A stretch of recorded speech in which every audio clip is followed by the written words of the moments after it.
Alright folks, welcome back. This is Steve and we are going to build Sergey Kiselev's XT-IDE CF Lite card in this one. This is a pretty straightforward build, and then there's a couple of gotchas at the end. So be sure to stick around all the way to the end where I reveal all the tips and tricks and secrets. I mean, I'm going to tell you all the way through because that's what we do here on this channel. We break it down and make it easy for people to understand things. Sorry about all that nonsense before. That was way too much excitement. Won't happen again. I was kidding. Alright, so we're going to build it. Stick around.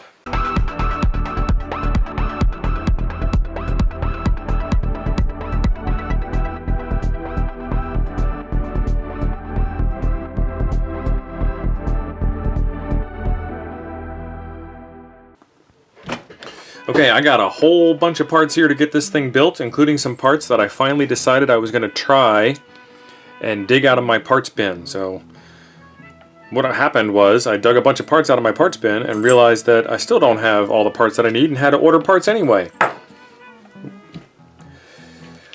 And now the part that I'm really not looking forward to is this surface mount CF card adapter, and I think I might as well just do that first. So this is going to be fun with a capital F and a capital U. I am going to try with this rosin flux and just flux all over the board, and I need an applicator tool for that. So I already found out I don't have enough tools for this. I'll be right back. Alright, now we got some tools, Q-tips. So I'm going to apply a liberal amount of flux, and what I'm going to try to do, whether I'll be successful or not I have no idea, but I'm willing to experiment and see what happens. What I'm going to try to do is tin the pads first, very lightly, and then set the part down on top of it.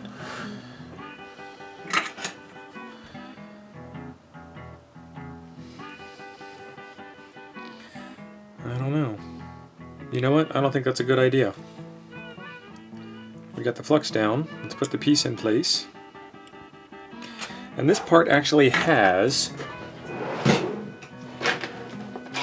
some locator knobs on the back. And you know what? It also has some wings on the sides here. So what I'm going to do is I'm going to solder down the wing on the side.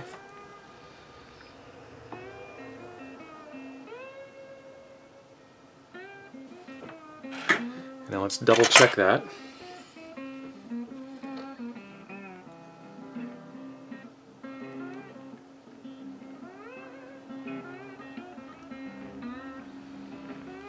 Solder down this other wing.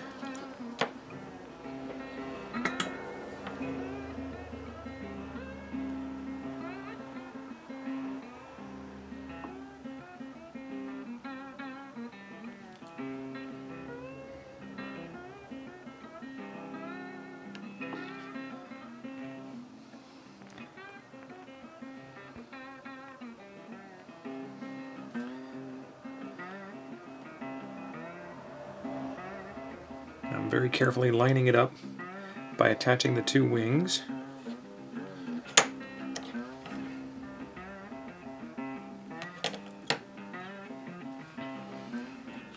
And here goes nothing.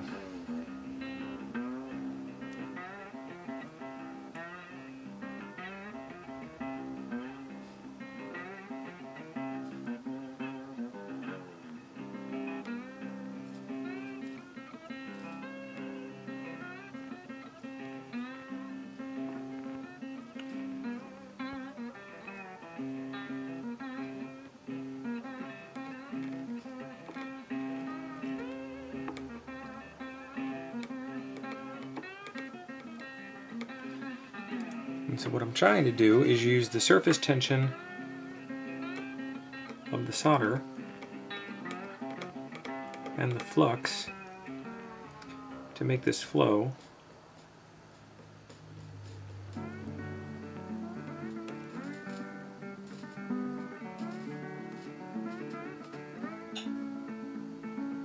And I'm just dragging right across, and I'm making a huge mess on purpose.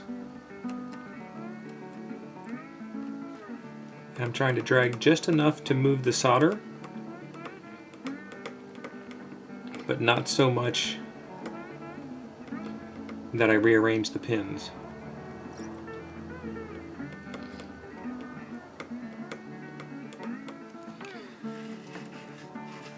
And I'm going to come back with some solder wick and pull it back up. Okay, so we made a huge mess, and that's okay. I'm going to use my dry soldering iron to kind of drag it down nice and gentle and clean off as much of it as I can.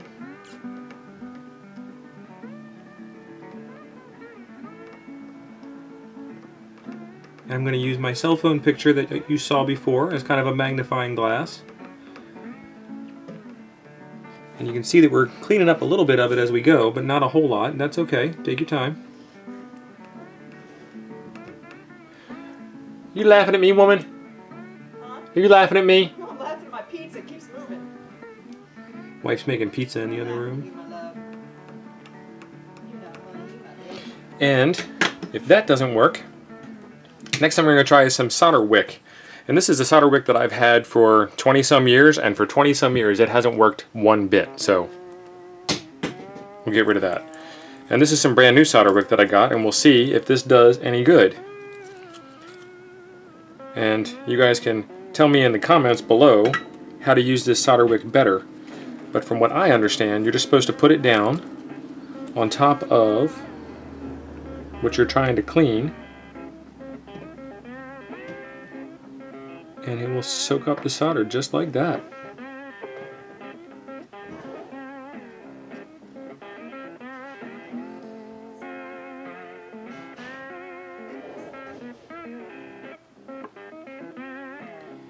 And I'm trying to be gentle to not move those pins, because those pins are light and fragile.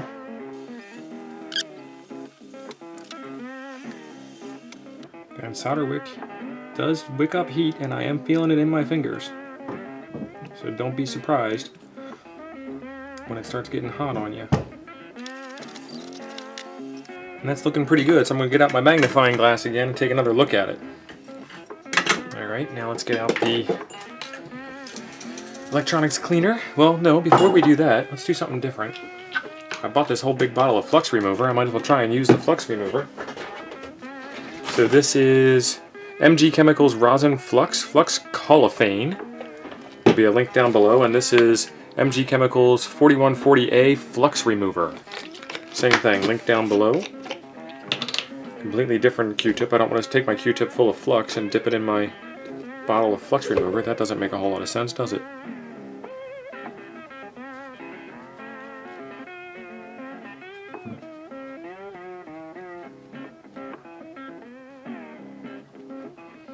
Seems to be doing something.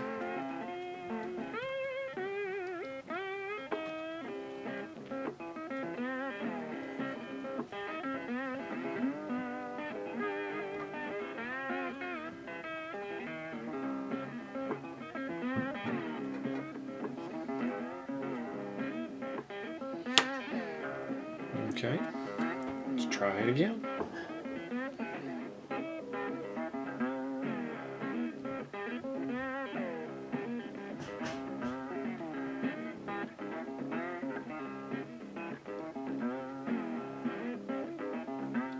I think that looks pretty good.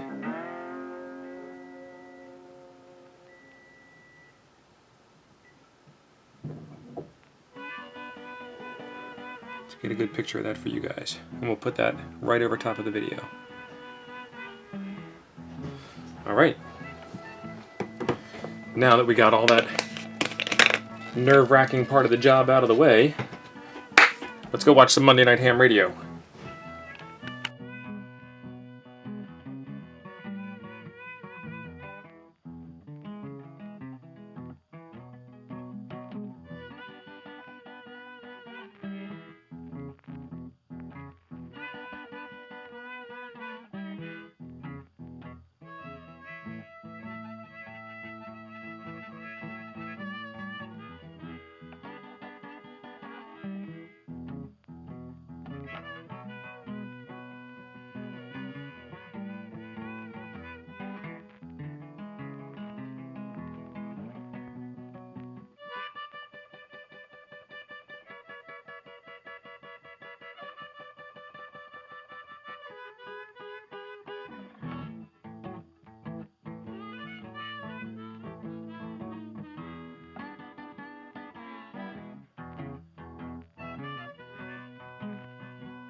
Ah, nice. I thought there was something wrong with that socket.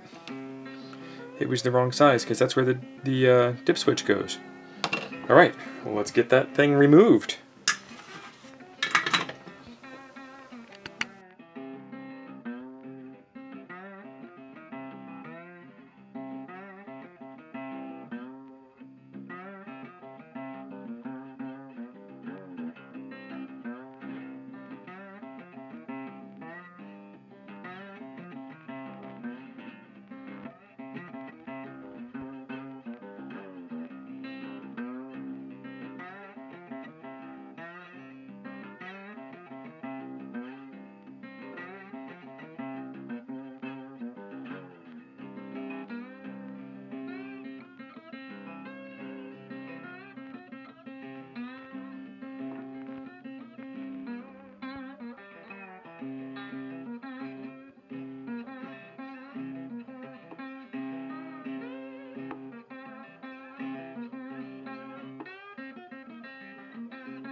And the last chip is a 74 LS32, which goes in the last socket available. And what I have been told about this project is that the ROM chip that goes on here is the XT-IDE ROM chip, and that it has support for a floppy controller in it. So what I decided to do, instead of buying another ROM chip, because I'm a cheap old man, is steal the ROM chip out of the floppy controller and stick it in here. It's a flash ROM, so worst case scenario, we would need to pull it back out of here, stick it in the floppy controller, flash it again with the floppy BIOS, and then go buy another flash. And what I have, and I have no idea whether it's going to work or not, is this micro SD to CF adapter. So I have a 16 gig micro SD card that's going to go in there, and then I have the CF adapter. We will put that in place, and I have a video linked above here for how to flash ROMs, and I will go grab that flash ROM and I will be right back to test this thing out. Okay, so I have the CF card installed, I have the BIOS flashed. I am under the impression that the floppy controller software is in this BIOS, so now I need to set the I/O address and the ROM config. Let's take a look on the back side, and we have a choice of a couple of different address ranges and a choice of a couple of different ROM addresses, and the floppy controller ROM address was C800, which is a popular hard disk location. And so I'm actually going to put this at C800 because there shouldn't be one, because the BIOS chip is missing from the other one. So we will see. It says switch 2.1 is on for enable write. Let's do that. Come on, move. Oh, you're being a pain. Let's get a switching device.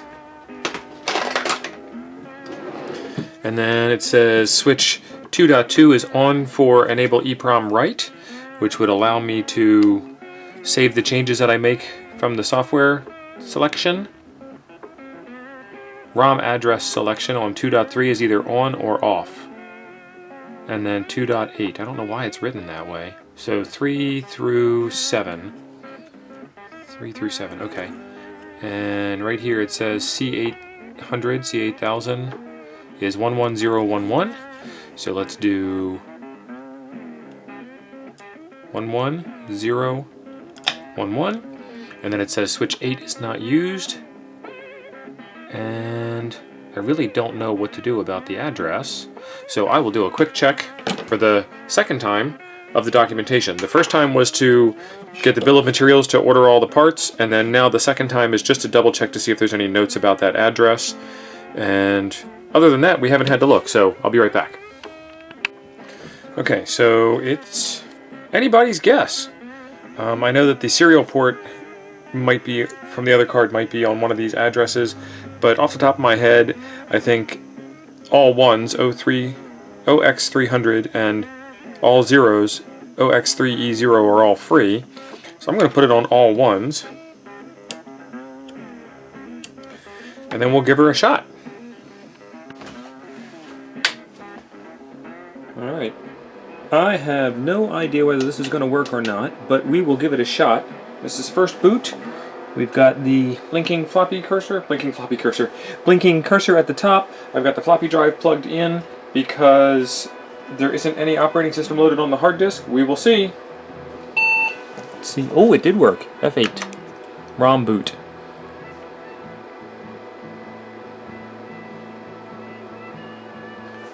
Let's see if it's going to try and ROM boot. I don't know.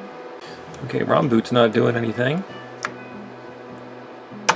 So I was hoping that pressing ROM boot would got me into configuring it, but it did not.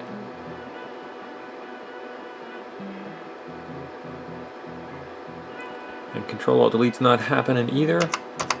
A, C, F6. Let's do a reboot.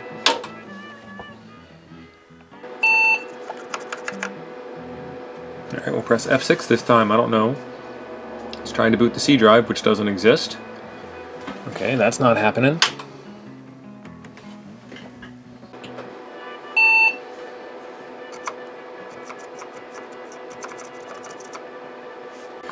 Alright, let's do some research and figure out what we can come up with. Alright, several days of sweating and pain later. Let's see what happens.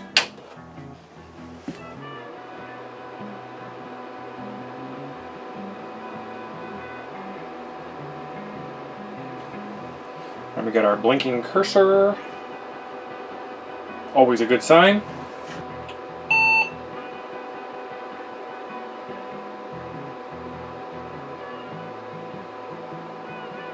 Alright.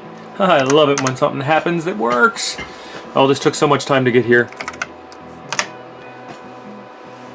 This is a 4 gig CF card, and I've got DOS 3.3, which means we've got a 32 meg limit, but I can create multiple extra partitions. So we'll play around with that in a future video and get some software loaded on here and play some games and all kinds of awesome stuff. But for now, it works. Okay, we went from nothing on the board to everything on the board. Like how I did that? Nothing, because it's all on the other side. I was trying to fool you, but I wasn't. Had to get a CF card.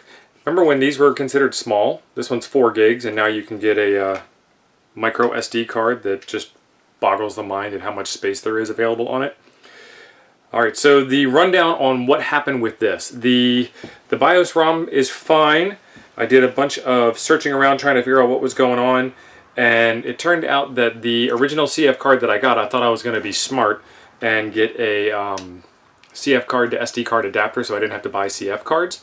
And that may or may not have worked. I still need to go back and play with that because there's some interesting stuff that happens with that. Like it loses its mind when you reboot the machine, and it really shouldn't.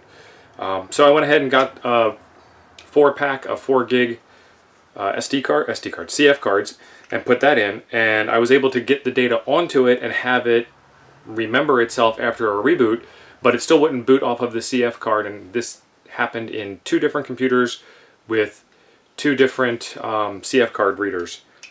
So what I had to do, and you might remember this from your old DOS days, and I totally blanked on it, what I had to do was fdisk/mbr under DOS 622 from a boot disk, and then that rewrote the master boot record, the MBR, on the CF card, and then it was able to boot.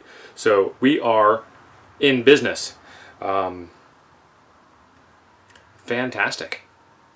I was pretty excited. I might have said a bad word, and the girls came running and said, "What was that?" So, yeah, it happens. But the thing works, and my my soldering job of the, I don't know if it'll focus on that or not, of the surface mount CF card adapter was perfect. I was kind of worried there for a second. So, thanks for being awesome. We'll see you in the next one. That was a whole lot of thumbs up. Sorry for all the thumbs up. Oh, there's another one. Anyway, if you like this, make sure to subscribe to the channel by hitting the button down below, or the join button to join the channel and help support more crazy projects like this, getting stuff working. And really, I couldn't have done this without all the help on the Toads Discord. If you're not on the Toads Discord, there's a link below. What are you waiting for? Thanks for being awesome.